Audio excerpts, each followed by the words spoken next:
Tudo bem? Como é que vão?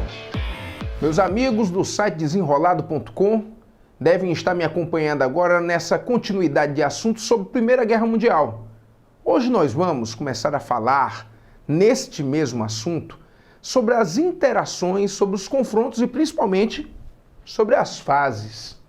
Nós vamos conversar sobre as fases que existem em relação à Primeira Guerra, que são divididas em duas, que é a guerra de movimento e a guerra de trincheira. Mas antes eu quero contar uma historinha para você. Olha só. Quando Francisco Ferdinando faleceu, isso aconteceu exatamente em Sarajevo, capital da Bósnia, isso foi um atentado terrorista. Na verdade, a região da Bósnia estava tentando fazer um processo, vamos dizer, de emancipação, ajudado por um grupo terrorista sérvio, e esse grupo, matando o Francisco Ferdinando, achava que iria conseguir acelerar esse processo. Que engano! A morte do Francisco Ferdinando foi utilizada exatamente como pretexto para começar uma guerra de alta proporcionalidade. E aí, quando a guerra começam as alianças militares. Vamos pensar comigo, quem sabe você possa até mesmo fazer essa anotação. Quem sabe? De um lado existia a chamada Tríplice Aliança. Aliança que começa com A de Alemanha. Entenderam? A Tríplice Aliança tinha a Alemanha, tinha a Áustria, que nesse tempo não era chamado de Áustria, formalmente era chamado de Império Austro-Húngaro, e tinha a participação também da Itália. E pelo outro lado, para defender-se e, é claro, também fazer seus ataques, a Tríplice Entente. Entente, amigos, vem de entendimento. E esse entendimento era feito entre Inglaterra, França e Rússia. Vamos a algumas dúvidas. Vamos começar com a Tríplice Aliança. Quem sabe você deva ter um material que tenha um apoio além das nossas aulas, além desse nosso bate-papo, vamos logo dizer assim, que deva ter pego mais ou menos assim, que nessas alianças a Itália está do lado da Inglaterra. Poxa vida, então como é que é? Que videoaula é essa? Que encontro é esse na internet que eu estou tendo que me passa uma informação errada? Eu não estou passando uma informação errada não, sem arrogância. Eu estou apenas lhe dizendo um detalhe que o seu livro não passou. Qual o detalhe? A Itália começa ao lado da Alemanha. Só que a Inglaterra, querendo principalmente enfraquecer o lado alemão, conseguirá puxar a Itália para o seu lado. Nessa ideia de puxar para o seu lado, além do desfalque, aí existirá um fortalecimento inglês. A Itália, a ela é prometida territórios, principalmente na sua parte norte, região até mesmo austríaca, se ela mudar de lado. Então tudo foi um preço, porque no final das contas não existe amizade, existe alianças. Notaram? Tríplice Aliança, Tríplice Entente, Entente, Entendimento, que é a mesma aliança. Outra coisa que você deve estar achando estranho é uma Inglaterra tradicionalmente inimiga da França e agora ao lado dela. Vê se você se lembra disso, ó.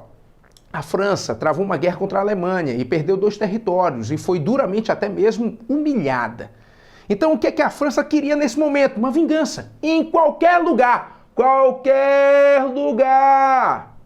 que exista informação sobre a Primeira Guerra vai dizer a França entrou na guerra por revanchismo.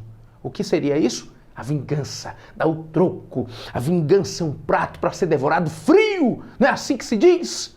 É assim que se diz. Pois a França queria ele bem geladinho. Sabe para quê? Para ver a Alemanha sendo realmente brutalmente derrotada. É por isso, só antecipando um detalhe, é por isso que o tratado que vai finalizar essa guerra é o Tratado de Versalhes. Versalhes é na França. Por que seria na França? Porque não existe preço ver a Alemanha que a França tanto queria ver derrotada, está derrotada e assinando uma rendição no seu país. Aí você fala, esse homem ficou louco. Não é loucura não. Isso é o que o francês fez quando a Alemanha foi derrotada. Entenderam? Entenderam? Ah, foi mal. Vamos voltar. A ideia qual é? A França derrotou a Alemanha. A Alemanha está derrotada. A Alemanha está no buraco. Então, no final das contas, era isso que ele queria. André Rosa, tá faltando a Rússia. Você não falou da Rússia. Ah, é mesmo. A Rússia não servia de nada.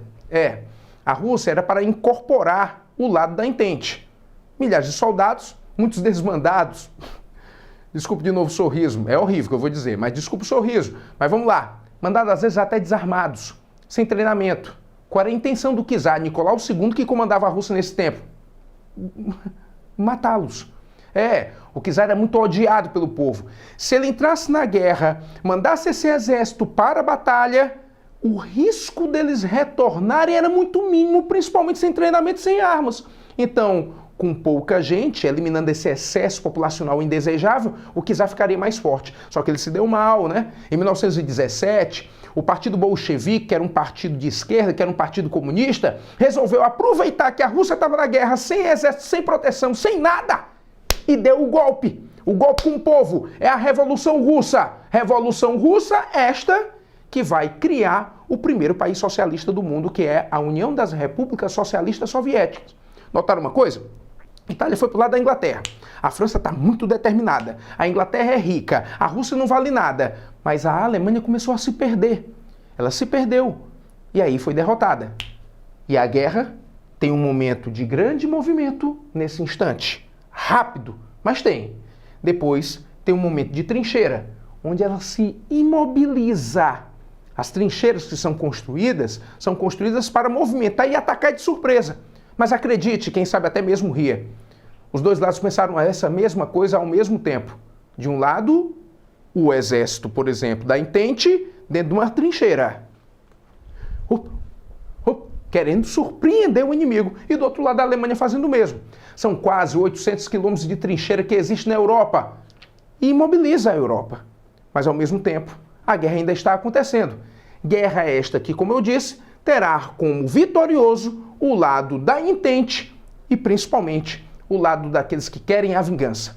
A Alemanha destruída, sem o seu império, a França refestelada, a Inglaterra protegida e a Rússia agora comunista. Então, no final das contas, quantas mudanças aconteceram? Num próximo momento, nós vamos falar dessas consequências. Me acompanhe e não perca esse processo. Desenrole a história conosco. Até a próxima.